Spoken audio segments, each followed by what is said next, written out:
वाली कमरू वाली विंध्याचल के मैया। कौवन फुलवा फूले हो मैया साझिया सबेरवा हो कौवन रे फुलवा ना। कौवन फुलवा फूले हो मैया साझिया सबेरवा हो कौवन रे फुलवा ना। हो कौवन रे फुलवा ना। हो फूलेला दोपहरिया हो कौवन रे फुलवा ना। हो फूलेला दोपहरिया हो कौवन रे फुलवा ना। बोली बोली खावे वाली मैया की जय।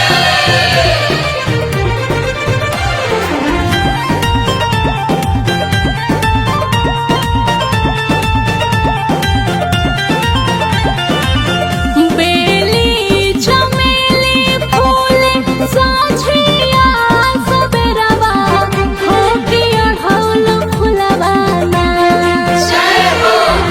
बेली चमेली फूले साझिया सबेरवा हो के अढ़ौल फुलवा ना।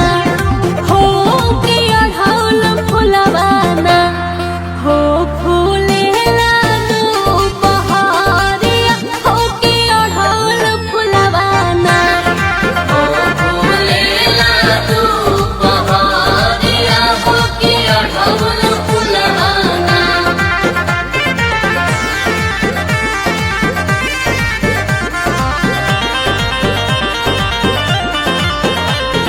शेरा वाली छटा वाली खावे वाली मैया मैहर वाली कमरू वाली विंध्याचल के मैया। संभालने वाली काली माँ महाकाली, आंखों में लगा के वो काजल भाग्य वो जगाने वाली काली माँ महाकाली। छम छम घुंघरुओं से रास्ता दिखाने वाली काली माँ महाकाली।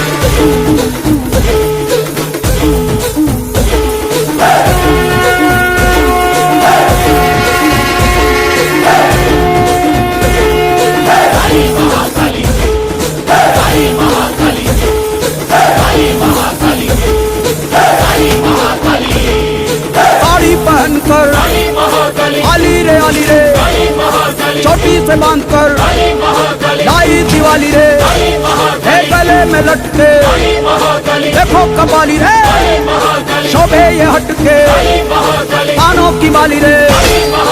आगे जो देखो तो आंखें हजार हैं, पीछे जो देखो तो लाखों के पार हैं।